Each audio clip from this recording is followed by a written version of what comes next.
ನಮಸ್ಕಾರ ಸ್ನೇಹಿತರೆ. ಇವತ್ತು ನಮ್ಮ ಕರ್ನಾಟಕದ ಮೂಲೆ ಮೂಲೆಯಲ್ಲೂ ಬ್ಯಾಂಕ್ಗಳಿವೆ, ಎಟಿಎಂಗಳಿವೆ. ಹಣ ಬೇಕಂದರೆ ಕ್ಷಣ ಮಾತ್ರದಲ್ಲಿ ಸಿಗುತ್ತದೆ. ಆದರೆ 100 ವರ್ಷಗಳ ಹಿಂದೆ ಹೋಗಿ ನೋಡಿ. ಅಂದು ನಮ್ಮ ಕರ್ನಾಟಕದ ವ್ಯಾಪಾರಿಗಳಿಗೆ, ರೈತರಿಗೆ ಅಥವಾ ಸಾಮಾನ್ಯ ಜನರಿಗೆ ಒಂದು ಬ್ಯಾಂಕ್ ಎಂಬುದು ಗಗನ ಕುಸುಮವಾಗಿತ್ತು.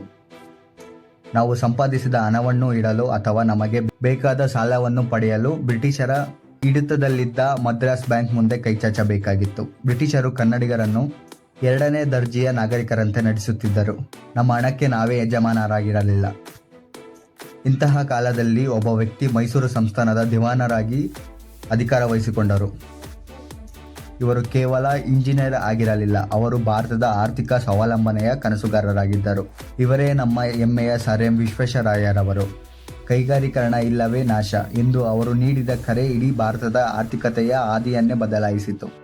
ಅಂದು ಬ್ರಿಟಿಷರ ತೀವ್ರ ವಿರೋಧದ ನಡುವೆಯೂ ವಿಶ್ವೇಶ್ವರಯ್ಯರವರು ಮೈಸೂರು ಬ್ಯಾಂಕ್ ಎಂಬ ಕನ್ನಡಿಗರ ಆತ್ಮಾಭಿಮಾನದ ಸಂಸ್ಥೆಯನ್ನು ಕಟ್ಟಿದ್ದು ಹೇಗೆ, ಬನ್ನಿ. ಇವತ್ತು ಈ ವಿಶೇಷ ವಿಡಿಯೋದಲ್ಲಿ ನಾವು ಕನ್ನಡಿಗರ ಆರ್ಥಿಕ ಕ್ರಾಂತಿಯ ರೋಚಕ ಇತಿಹಾಸದಲ್ಲಿ 1910ರ ದಶಕ ಆರಂಭವಾಯಿತು. ಮೈಸೂರು ಸಂಸ್ಥಾನವು ನಾಲ್ವಡಿ ಕೃಷ್ಣರಾಜ ಒಡೆಯರು ಅವರ ಸುಸಂಸ್ಕೃತ ಆಳ್ವಿಕೆಯಲ್ಲಿತ್ತು. ಆದರೆ ಆರ್ಥಿಕವಾಗಿ ನಮಗೆ ದೊಡ್ಡ ತೊಡಗೊಂಡಿದ್ದು, ರಾಜ್ಯದಲ್ಲಿ ಸಾಕಷ್ಟು ಸಂಪನ್ಮೂಲಗಳಿವೆ, ಜನರ ಬಳಿ ಕೌಶಲ್ಯವಿದೆ. ಆದರೆ ಯಾವುದಾದರೂ ಒಂದು ಉದ್ಯಮ ಅಥವಾ ಕಾರ್ಖಾನೆ ಶುರು ಮಾಡಬೇಕೆಂದರೆ ದೊಡ್ಡ ಮಟ್ಟದಲ್ಲಿ ಬಂಡವಾಳ ಬೇಕಾಗಿತ್ತು. ಅಂದು ಬ್ಯಾಂಕಿಂಗ್ ವ್ಯವಸ್ಥೆಯು ಕೇವಲ ಬ್ರಿಟಿಷರು ಮತ್ತು ಮುಂಬೈ, ಮದ್ರಾಸ್ನಂತಹ ದೊಡ್ಡ ನಗರಗಳಿಗೆ ಮಾತ್ರ ಸೀಮಿತವಾಗಿತ್ತು. ಬೆಂಗಳೂರು ಮತ್ತು ಮೈಸೂರು ವ್ಯಾಪಾರಿಗಳು ಖಾಸಗಿ ಲೇವಾದೇವಿಗಾರರ ಹತ್ತಿರ ಸಾಲಕ್ಕಾಗಿ ಕೇಳಬೇಕಾಗಿತ್ತು. ಅವರು ಅತಿ ದೊಡ್ಡ ಬಡ್ಡಿ ವಸೂಲಿ ಮಾಡುತ್ತಿದ್ದರು. ಬ್ರಿಟಿಷ್ ಬ್ಯಾಂಕ್ಗಳು ಭಾರತೀಯರ ಪ್ರಾಜೆಕ್ಟ್ಗಳಿಗೆ ಹಣ ನೀಡಲು ನೂರಾರು ಷರತ್ತುಗಳನ್ನು ಹಾಕುತ್ತಿದ್ದರು. ಇದನ್ನು ಹತ್ತಿರದಿಂದ ಗಮನಿಸಿದ್ದ ವಿಶ್ವೇಶ್ವರಯ್ಯರವರಿಗೆ ಒಂದು ವಿಷಯ ಅರ್ಥವಾಯಿತು.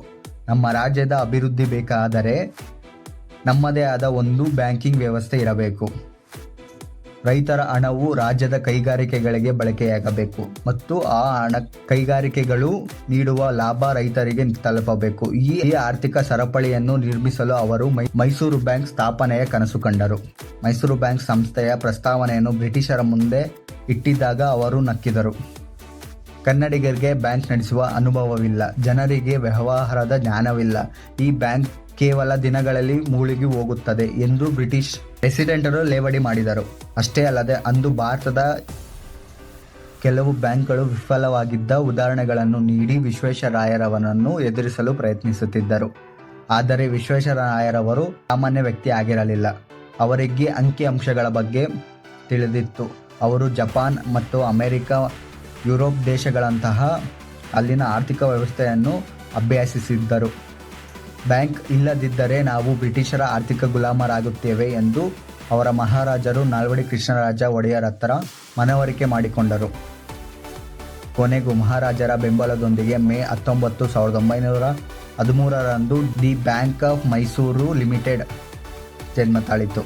ಬೆಂಗಳೂರಿನ ಅವೆನ್ಯೂ ರಸ್ತೆಯಲ್ಲಿ ಇದರ ಮೂಲ ಕಚೇರಿ ಆರಂಭವಾಯಿತು. ವಿಶ್ವೇಶ್ವರಯ್ಯರವರು ಹಾಕಿಕೊಂಡ ನಿಯಮಗಳು 20 ಲಕ್ಷ ಬಂಡವಾಳದಿಂದ ಶುರು ಮಾಡಿದ್ದ ಈ ಬ್ಯಾಂಕ್ ಕೆಲವೇ ವರ್ಷಗಳಲ್ಲಿ ಕೋಟ್ಯಾಂತರ ರೂಪಾಯಿಗಳು ವಹಿವಾಟು ಬೆಳೆಯಿತು. ಇದು ಬ್ರಿಟಿಷರಿಗೆ ನೀಡಿದ ಆರ್ಥಿಕ ದೊಡ್ಡ ಪೆಟ್ಟಾಗಿತ್ತು.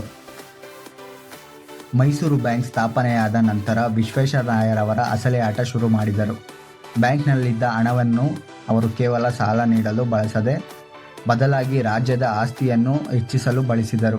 ಭದ್ರಾವತಿಯಲ್ಲಿ ಕಬ್ಬಿಣ ಮತ್ತು ಉಕ್ಕಿನ ಕಾರ್ಖಾನೆ, Mysuru sandal soap factory, cement ಕಾರ್ಖಾನೆ, ಸಕ್ಕರೆ ಕಾರ್ಖಾನೆ, ಹೀಗೆ ಸಾಲು ಉದ್ಯಮಿಗಳಿಗೆ ಮೈಸೂರು ಬ್ಯಾಂಕ್ ಆರ್ಥಿಕ ಬೆಂಬಲವನ್ನು ನೀಡಿತು. ಅಂದು ವಿಶ್ವೇಶ್ವರಯ್ಯರವರು ಒಂದು ಮಾತು ಹೇಳಿದರು: ಒಂದು ದೇಶವು ಕೇವಲ ಕೃಷಿಯಿಂದ ಶ್ರೀಮಂತರಾಗಲು ಸಾಧ್ಯವಿಲ್ಲ, ಅದಕ್ಕೆ ಕೈಗಾರಿಕೆಗಳು ಅಗತ್ಯವಿದೆ. ಅವರು ಕೇವಲ ಇಂಜಿನಿಯರಿಂಗ್ ಅಷ್ಟೇ ಅಲ್ಲ, ಕರ್ನಾಟಕದ ಇಂಡಸ್ಟ್ರಿಯಲ್ ಎಕಾನಮಿಗೆ ಭದ್ರವಾಗಿ ಬುನಾದಿ ಹಾಕಿದರು. ಕೃಷ್ಣರಾಜರ ಸಾಗರ ಅಣೆಕಟ್ಟಿನ ನಿರ್ಮಾಣಕ್ಕೆ ಹಣಕಾಸು ಯೋಜನೆಗಳನ್ನು ರೂಪಿಸಿದ್ದು ಇವರೇ. ಮೈಸೂರು ಬ್ಯಾಂಕ್ ಕನ್ನಡಿಗರಲ್ಲಿ ಉಳಿತಾಯ ಮಾಡುವ ಅಭ್ಯಾಸವನ್ನು ಬೆಳೆಸಿತ್ತು. ಈ ಬ್ಯಾಂಕ್ ಮುಂದೆ 1953ರಲ್ಲಿ ಸ್ಟೇಟ್ ಬ್ಯಾಂಕ್ ಆಫ್ ಮೈಸೂರು ಆಗಿ ಬದಲಾಯಿತು. ನೀವು ಗಮನಿಸಿರಬಹುದು, ಇವತ್ತು ಹಳೆಯ ಕಾಲದ ತಲೆಮಾರಿನ ಜನರು ಮೈಸೂರು ಬ್ಯಾಂಕ್ ಎಂದರೆ ಅದಕ್ಕೆ ಬೇರೆಯಾದ ಗೌರವವನ್ನು ನೀಡುತ್ತಾರೆ. ಏಕೆಂದರೆ ಅದು ಕನ್ನಡಿಗರನ್ನು ಆರ್ಥಿಕ ಗುಲಾಮಗಿರಿಯಿಂದ ಮುಕ್ತಗೊಳಿಸಿದ ಸಂಸ್ಥೆ ಆಗಿದೆ. ಸರ್ ಎಂ ವಿಶ್ವೇಶ್ವರಯ್ಯರವರ ಜೀವನದ ಪ್ರತಿಯೊಂದು ಕ್ಷಣವೂ ಆರ್ಥಿಕ ಶಿಸ್ತಿಗೆ ಉದಾಹರಣೆಯಾಗಿದೆ. ಅವರು ತಮ್ಮ ಸ್ವಂತ ಕೆಲಸಕ್ಕೆ ಮತ್ತು ಸರ್ಕಾರ ಕೆಲಸಕ್ಕೆ ಎರಡು ಬೇರೆ ಬೇರೆ ಮೇಣದ ಬತ್ತಿಯನ್ನು ಬಳಸುತ್ತಿದ್ದ ಕತೆ ನಿಮಗೆಲ್ಲ ಗೊತ್ತು. ಇದು ಕೇವಲ ಕಥೆಯಲ್ಲ, ಭ್ರಷ್ಟಾಚಾರ ರಹಿತ ಆರ್ಥಿಕತೆಯ ಹಾಕಿಕೊಟ್ಟ ಅತಿ ದೊಡ್ಡ ಪಾಠ. ಅವರು 101 ವರ್ಷಗಳ ಕಾಲ ಬದುಕಿದ್ದರು. ಅದರಲ್ಲಿ ಕೊನೆಯವರೆಗೂ ದೇಶದ ಆರ್ಥಿಕತೆಯ ಬಗ್ಗೆ ಚಿಂತಿಸುತ್ತಿದ್ದರು. ಸ್ನೇಹಿತರೆ, ಇವತ್ತು ಬೆಂಗಳೂರು ವಿಶ್ವದ IT ಹಬ್ ಆಗಿದೆ ಅಂದರೆ ಅದಕ್ಕೆ ಅಂದು ವಿಶ್ವೇಶ್ವರಯ್ಯರವರು ಹಾಕಿದ ಶಿಕ್ಷಣ ಮತ್ತು ಬ್ಯಾಂಕಿಂಗ್ ಅಡಿಪಾಯವೇ ಕಾರಣ. ಬ್ಯಾಂಕ್ ಆಫ್ ಮೈಸೂರು ಕನ್ನಡಿಗರಿಗೆ ಹಣವನ್ನು ಬಳಸುವ ಮತ್ತು ಬೆಳೆಸುವ ಕೌಶಲ್ಯವನ್ನು ಕಲಿಸಿತ್ತು. ಈ ಮಹಾನ್ ಚಿಂತಕನ ದೂರದೃಷ್ಟಿ ಇಲ್ಲದಿದ್ದರೆ ನಾವು ಇವತ್ತಿಗೂ ಆರ್ಥಿಕವಾಗಿ ಹಿಂದುಳಿದಿರಬೇಕಾಗುವುದು. ಸರ್ ಎಂ ವಿ ಅವರ ಈ ರೋಚಕ ಸಾಧನೆಯ ಬಗ್ಗೆ ನಿಮಗೆ ಏನನಿಸುತ್ತದೆ? ನೆನಪುಗಳಿದ್ದರೆ ಕಮೆಂಟ್ ಮಾಡಿ. ಈ ವಿಡಿಯೋವನ್ನು ಪ್ರತಿಯೊಬ್ಬರ ಕನ್ನಡಿಗರಿಗೂ ಶೇರ್ ಮಾಡಿ. ನಮ್ಮ ಮಣ್ಣಿನ ಹೆಮ್ಮೆಯನ್ನು ಎಲ್ಲರಿಗೂ ತಿಳಿಸಿ. ನಾಳಿನ 5ನೇ ದಿನದ ಭಾಗದಲ್ಲಿ ನಾವು ಬ್ರಿಟಿಷರು ಭಾರತದ ಸಂಪತ್ತನ್ನು ಹೇಗೆ ಹಂತ ಹಂತವಾಗಿ ಲೂಟಿ ಮಾಡಿದರ ಬಗ್ಗೆ, ಡ್ರೈನ್ ಆಫ್ ವೆಲ್ತ್ ಎಂಬ ಕರಾಳ ಸತ್ಯವೇನು ಎಂಬುದನ್ನು ತಿಳಿಯೋಣ. ಮರೆಯದೆ ಲೈಕ್ ಮಾಡಿ. ಧನ್ಯವಾದಗಳು.